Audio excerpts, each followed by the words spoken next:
Assalamualaikum warahmatullahi wabarakatuh. Segala puji bagi syukur bagi Allah Subhanahu wa taala bahwasanya kita hari ini dapat berkumpul walaupun kalian di rumah, ibu di sekolah melalui video pembelajaran YouTube yaitu mata pelajaran IPS ya, kelas 7 bab ke-1 tentang keruangan dan interaksi antar ruang dalam lingkup Indonesia.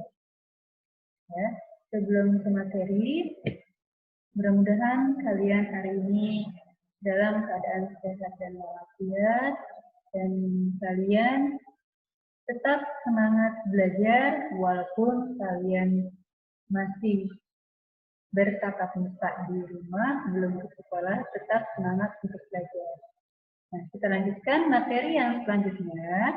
Untuk pertemuan yang ketiga, atau materi yang ketiga ini, masih di bab ke-1, yaitu tentang potensi sumber daya alam Indonesia, atau potensi sumber daya alam di negara Indonesia.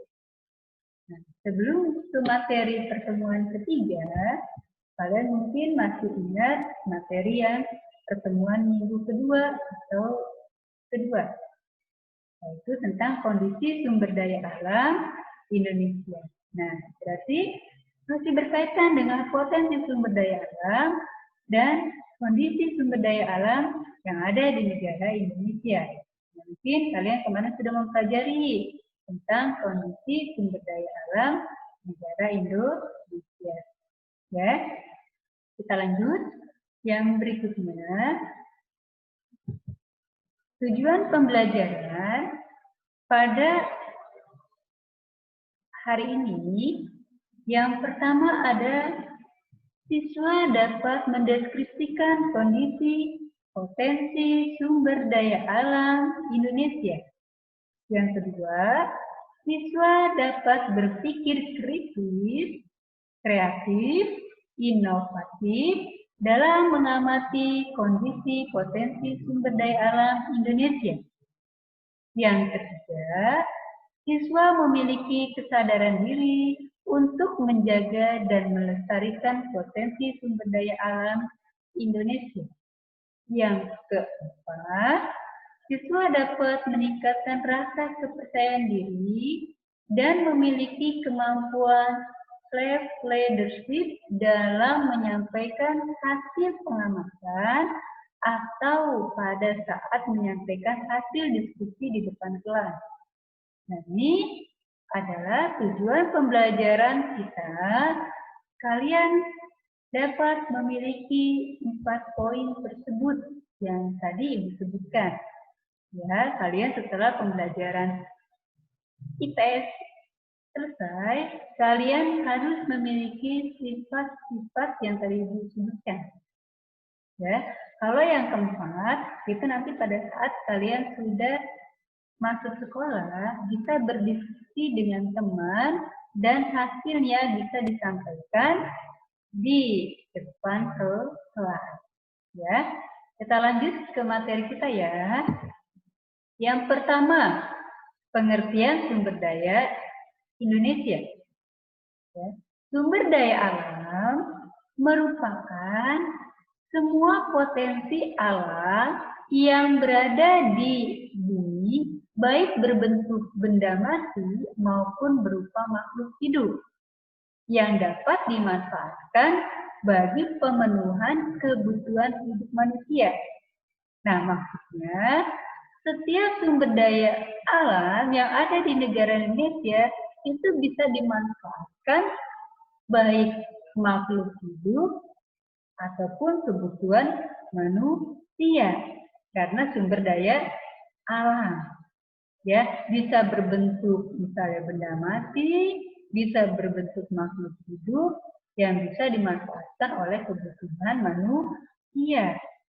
Nah, yang berikutnya, nilai dari sumber daya alam ditentukan atas kegunaan bagi manusia.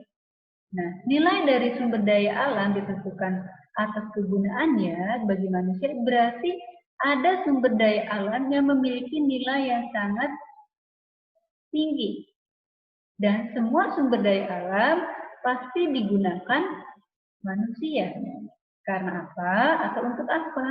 Untuk kehidupan sehari-hari. Ya, itu tadi pengertian sumber daya alam dan nilai dari sumber daya alam. Kita lanjut. Nah, ini kalian bisa lihat. Sumber daya alam dapat dikelompokkan menjadi 5 bagian. Ya. Yang pertama atau yang A, sumber daya alam berdasarkan kemungkinan pemulihannya ada 3 macam. Diulang lagi ya.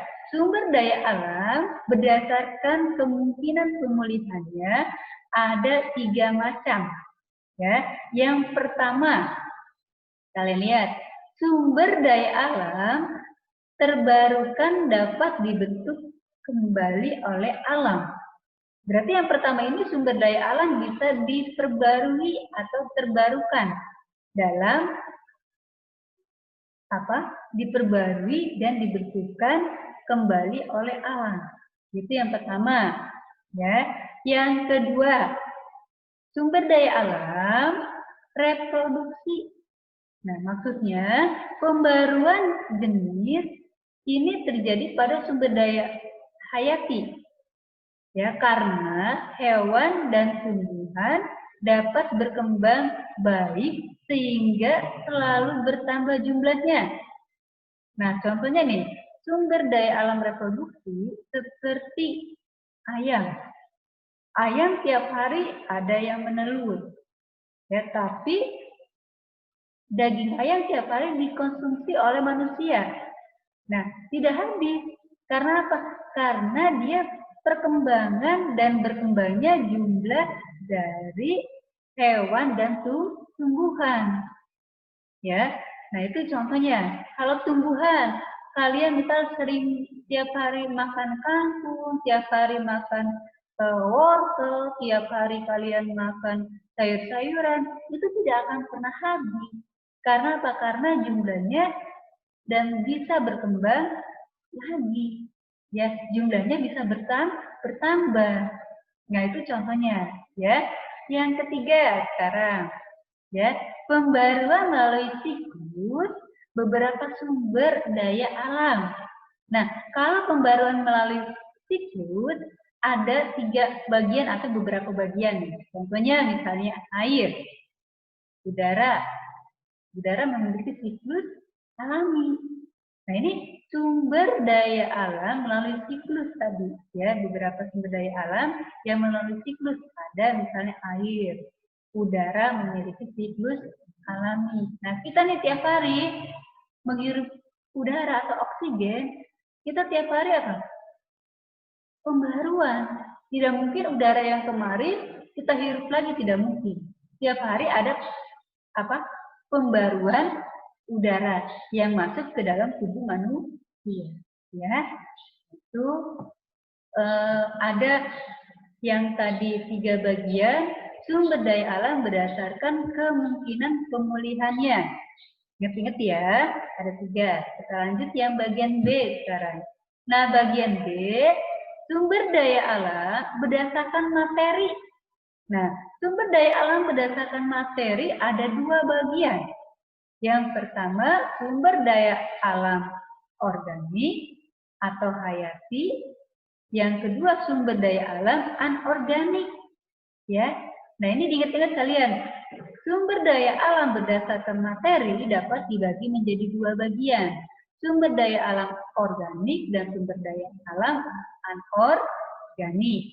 Nah, di sini kalau sumber daya alam organik atau hayati dapat kita artikan sumber daya alam yang materi pembentukannya berasal dari jasad hidup terdiri atas hewan dan tumbuhan.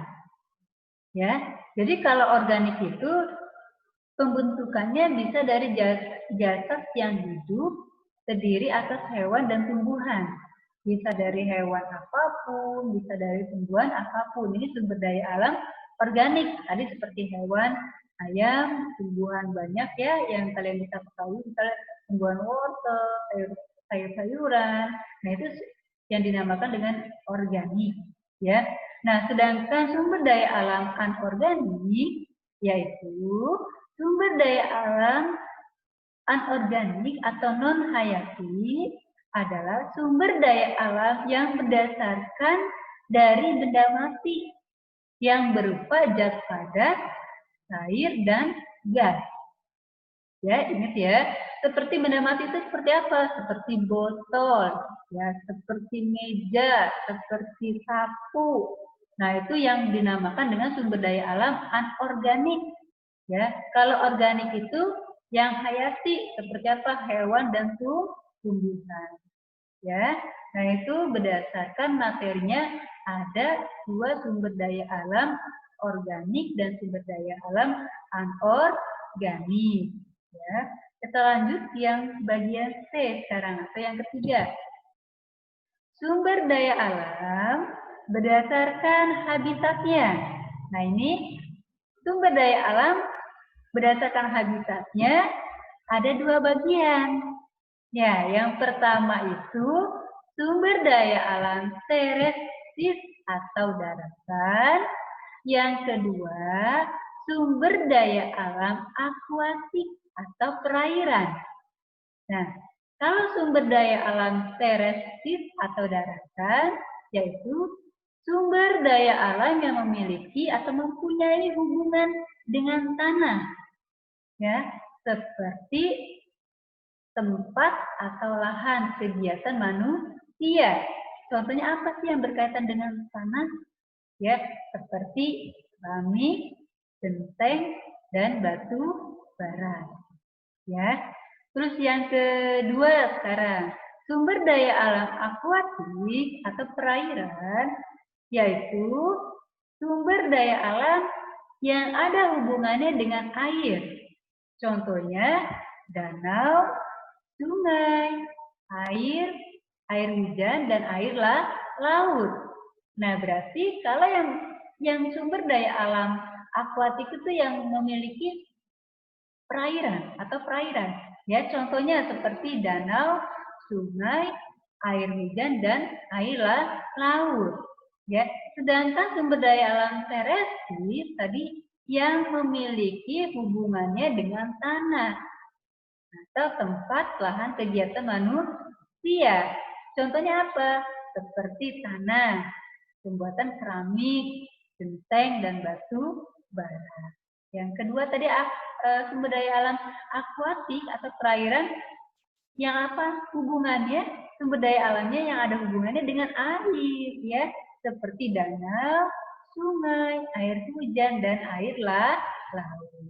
Ya, itu yang ketiga tadi sumber daya alam berdasarkan habitatnya. Ya, ada dua bagian. Kita lanjut yang bagian D sekarang. Sumber daya alam berdasarkan bentuk. Nah, ini kalian lihat ya, sumber daya alam berdasarkan bentuk ada 5 bagian yang kalian harus ketahui. Tadi kan berdasarkan yang B itu atau yang C tadi berdasarkan apa? Berdasarkan habitatnya. Sekarang berdasarkan bentuknya. Nah, ini berdasarkan bentuknya dibagi lagi ya menjadi 5 bagian. Ya. Yang pertama itu sumber daya alam hayati, sumber daya alam non hayati, sumber daya alam energi, sumber daya ruang, sumber daya waktu. Nah, itu ada 5 bagian. Ulang lagi ya. Sumber daya alam berdasarkan bentuk dapat diklarifikasi menjadi 5 bagian. Yang pertama, sumber daya alam hayati. Yang kedua, sumber daya alam non-hayati. Yang ketiga, sumber daya energi. Yang keempat, sumber daya ruang. Yang kelima, sumber daya waktu. Nah, itu ada 4 bagian. Ya, jelas ya sampai sini ya. Ada 5 bagian sumber daya alam berdasarkan bentuk. Ya.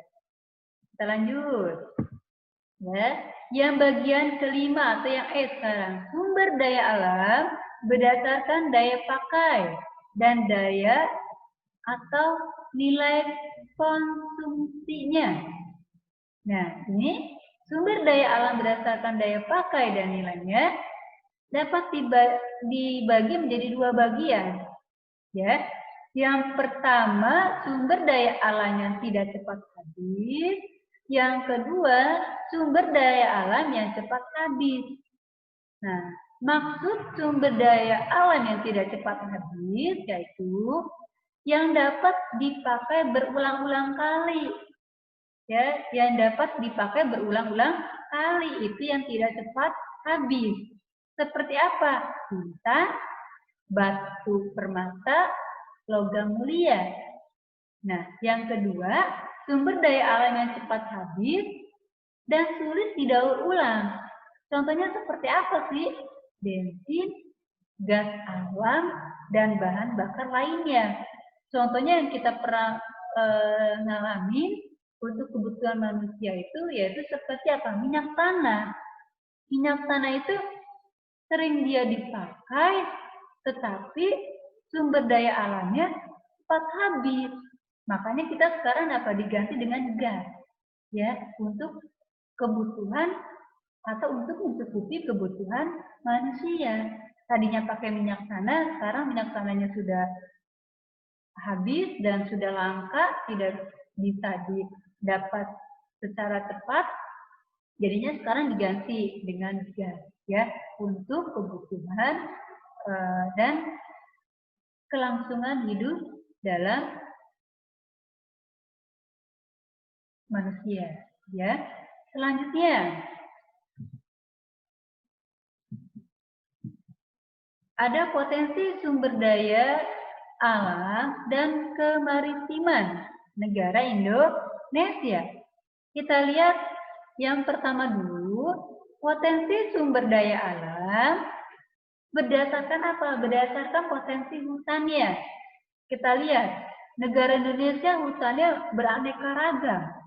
Beraneka ragam apa? Hasilnya ada kayu meranti, kayu jati, kayu rotan, kayu cendana, kayu akasia. Nah, itu macam-macam dari hasil hutan.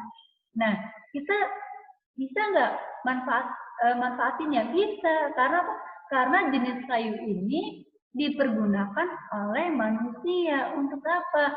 Untuk membuat meja, untuk membuat pintu, untuk membuat jendela, untuk membuat misalnya bangunan rumah dan yang lain-lain itu bisa dimanfaatkan oleh manusia. Nah, sekarang kita lihat ke potensi barang tambang yang ada di Indonesia. Ada minyak, gas bumi, batu bara, bauksit, pasir, dan emas. Nah, itu tadi dua potensi hutan dengan potensi barang tambang. Ya, kita lihat ke potensi kemaritiman. Ya, potensi kemaritiman ada beberapa bagian. Ya, yang pertama perikanan. Ya, yang kedua hutan mangrove, yang ketiga terumbu karang, yang keempat mutiara, yang kelima garam, keenam pariwisata, ketujuh transportasi, dan yang kedelapan rumput laut. Nah, ini potensi sumber daya alam dan kemaritiman negara Indonesia. Karena apa? Karena negara Indonesia itu sebenarnya kaya dengan sumber daya alam. Ya, ada potensi hutannya, potensi barang tambangnya, dan potensi kemaritimannya. Nah, ini yang ada di negara Indonesia. Nah, makanya kita sebagai makhluk hidup atau sebagai manusia harus bisa memanfaatkannya dengan baik. Harus bisa menjaganya dan melestarikannya. Jangan sampai kita manfaatnya ke kita banyak, tapi kita tidak mau menjaga dan tidak mau melestarikan. Nah, ini yang dinamakan apa? Harus ada hubungan timbal balik. Kita memerlukan, tapi kita juga harus menjaga dan melestarikannya. Nah, itu potensi sumber daya alam dan kemaritiman negara Indonesia. Ya. Selanjutnya, dinamika kependudukan Indonesia. Ya. Dinamika kependudukan negara Indonesia, kita lihat ada 3 bagian. Yang pertama kuantitas, ya kuantitas penduduk. Yang kedua kualitas penduduk. Yang ketiga keragaman budaya. Kita lihat ke kuantitas penduduk. Di sini ada jumlah penduduk negara Indonesia. Ya jumlahnya yang Ibu ambil dari tahun 2018.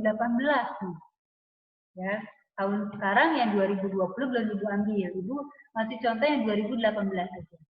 Ya, yang berikutnya pertumbuhan penduduk dipengaruhi oleh tingkat kelahiran dan kematian dan migrasi.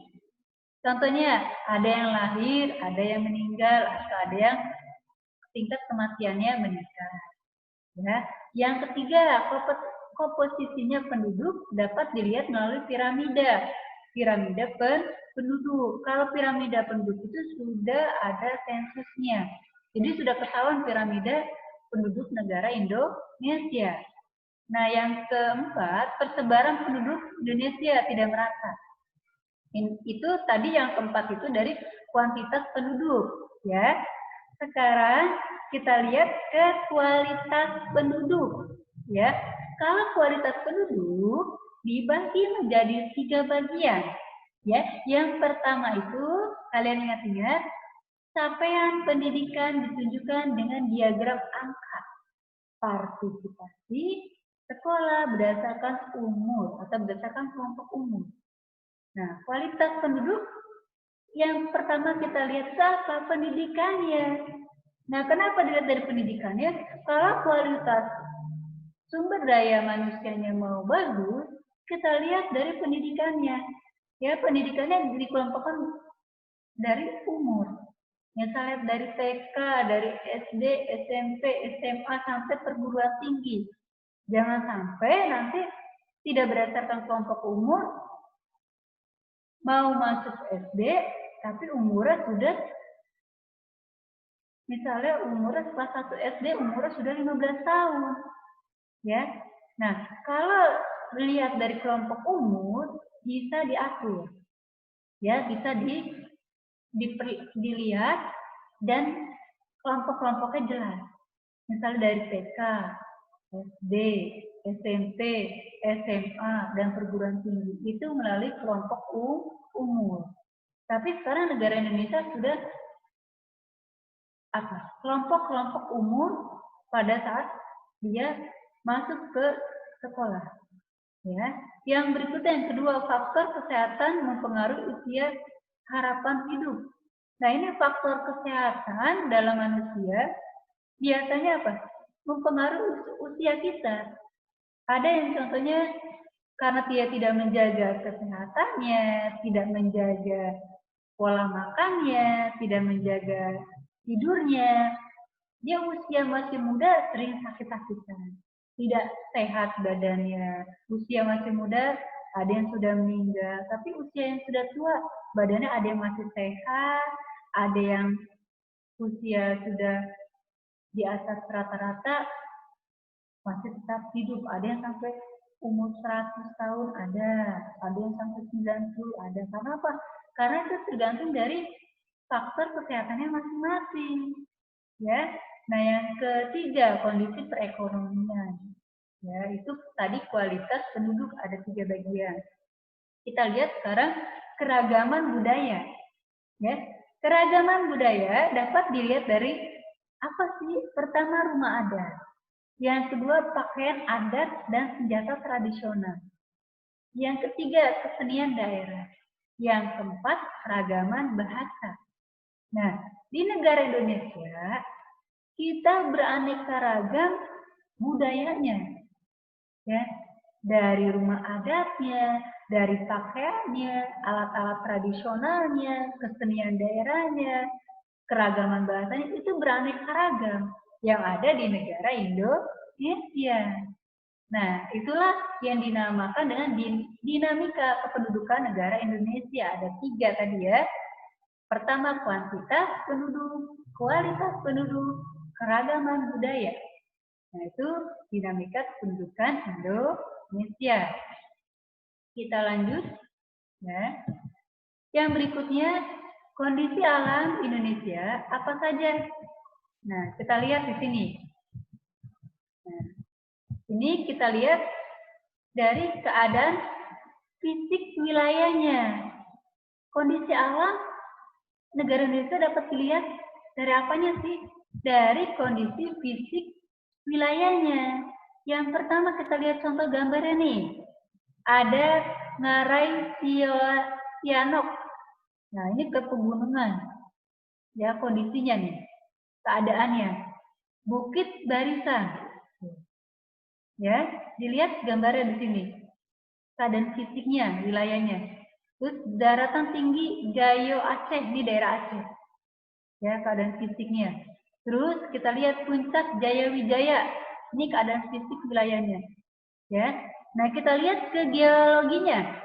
Kalau kita lihat ke geologinya, ada dua bagian. Ya. Yang pertama itu pertemuan 3 lempeng dunia, dan yang kedua dilalui deretan gunung api muda. Kalau kita lihat dari geologi. Ya. Sekarang kita ke topografi. Kalau topografi itu dia dilihat dari beberapa bagian. Ada dataran rendah, dataran tinggi, pegunungan, dan perbukitan. Ya, kalau dilihat dari topografi. Ya, kita lihat ke iklim sekarang. Nah, di sini iklimnya ada iklim tropis, angin muson timur dan barat, iklim panas. Nah, ini semuanya kondisi alam yang ada di negara Indonesia. Ya, yang kita ada di negara Indonesia, yang kita alami. Ini keadaan kondisi alamnya. Ya, yang kalian harus ketahui ya, yaitu keadaan fisiknya, fisik wilayahnya. Tadi Ibu kasih contoh beberapa yang ada di negara Indonesia. Letak geologinya, topografinya, dan iklimnya. Ya, yang ada di negara Indonesia. Kita lanjut yang berikutnya. Nah, ini persebaran flora ya yang ada di negara Indonesia. Apa saja sih persebarannya? Pertama ada hutan musim. Hutan musim itu ada di mana? Ada di Pulau Jawa, Sulawesi Selatan, Kepulauan Nusa Tenggara, dan Wetan. Ya. Sedangkan hutan hujan tropis ada di daerah mana atau ada di pulau mana? Yaitu di Sumatera, Jawa bagian barat, Kalimantan, Papua bagian utara. Ya, sedangkan sabana dia berada di Flores Timur, Alor, Wetan, Nusa Tenggara Timur, dan Papua bagian selatan. Nah, itu tadi persebaran flora yang ada di negara Indonesia.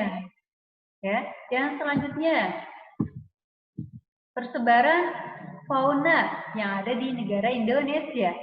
Kita lihat yang pertama, fauna asiatis.